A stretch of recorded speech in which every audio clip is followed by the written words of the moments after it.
So in this short video, I'm going to show you how to find out whether the market price of any company which is priced,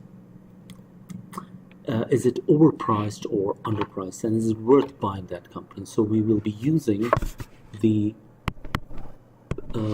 price to book value ratio analysis with residual earnings.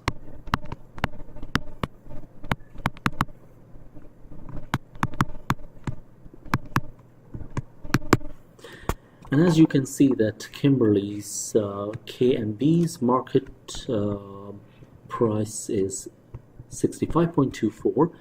So market value of the share is 65.24, which is 4.49 times more than the book value. So the book value is worked out to be 14.54. So the share price, the market value, is 4.49 times more than the book value. Now the question is it the right value? Should I buy this at 65.24? That's what we need to find out, whether it is undervalued or overvalued. And how can we find out if it is undervalued or overvalued? It's because we need to find the residual incomes, residual earnings, find out their present value, and then find out the growth, that if the dividend is continuing to grow, and then calculating their present values, and then finding out what is the price as per our calculation. So let's have a look at the calculations. In year 2011, the market price was 65.24. The book value per share is 14.54, as I wrote earlier, and the market price to book value is 4.49. That means the market value is 4.49 times more than the book value. Now over here, the years are given to us. The earnings per shares are also given to us. The dividend per share is also given to us. And the book value to price is also given to us.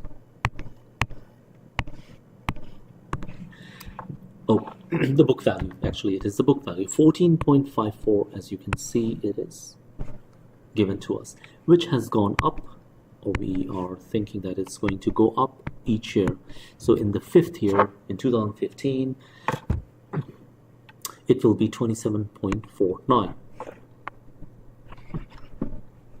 So year 0, and then is the year of investment. Then this is year 1, year 2, year 3, year 4, and year 5. Now the next thing which we are going to do is working out the return on capital employed.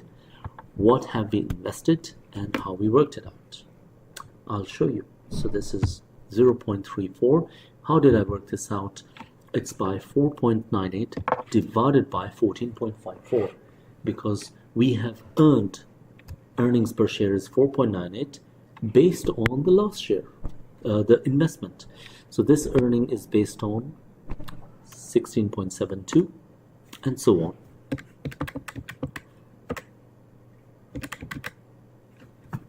So if I click on this one, so you can see 5.35 divided by 16.74, and this is our earnings return on capital employed. So once we have all our return on capital employed, the next thing which we are going to do is working out rate of return. What is the rate of return we were expecting? We were expecting 8%. How did I work this out? If I double click on it, you can see that 8% multiplied by 16.72. So on 16.72 in year 1, I was expecting a return of 1.72. 3376. Similarly, in year 2, I was expecting a return of 8%, and the amount is 1.5256, and so on. And we worked out the rate of return. Now, we need to find out next is residual earnings. So here is the residual earnings.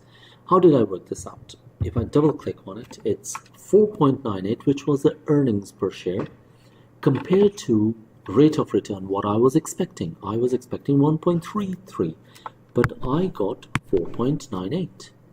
So definitely I got more, and that is called the residual earnings. So I worked out the residual earnings for all 5 years.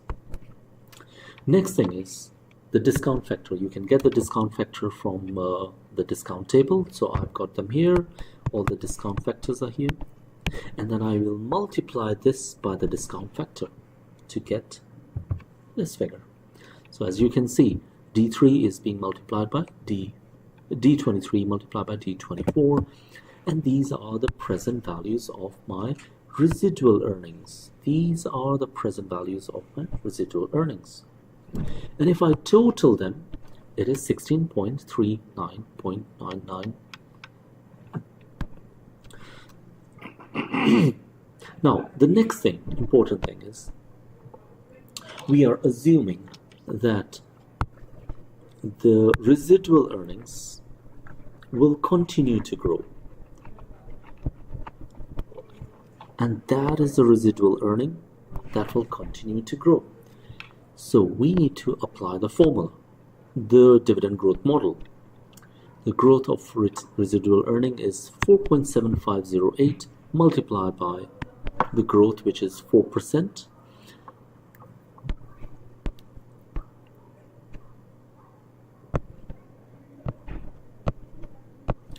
Yes, here it is. You can see in the question it says the growth is 4% expected.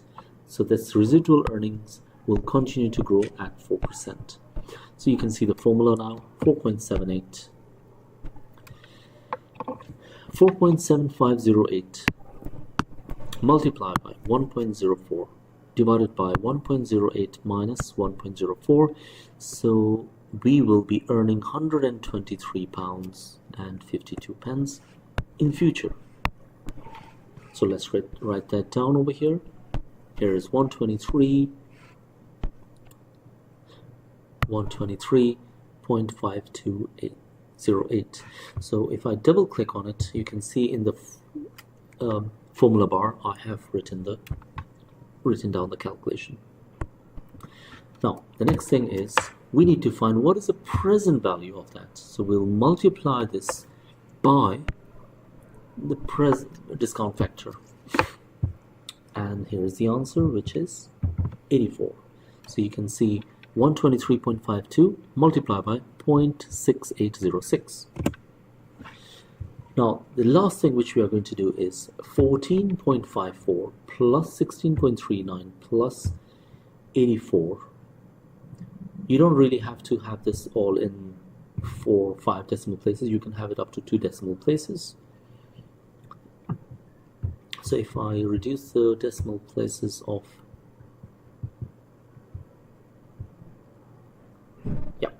so this is 155. So what I have done is I have added 14.54 plus 16.39 plus 84, and I have got the answer, which is 115 pounds. Now, what does that mean? It means that currently the book value of the company is 14.54, and the market value is 65.24, which is 4.49 times more than the book value. And we have just worked out 115. What does that mean?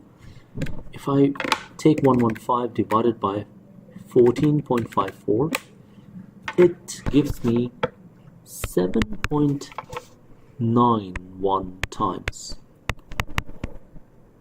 So which means that I have worked out that the future value of this share is going to be 7.91 times more than what I already have as a book value. This means that 65.24 is undervalued. So the market value of the share is reasonably well underpriced at 65.24. Therefore, we should buy the shares now, because we know that in future, if everything is fine, as we predict, the share price is going to be £115. So it's recommended to buy the shares now. Thank you very much.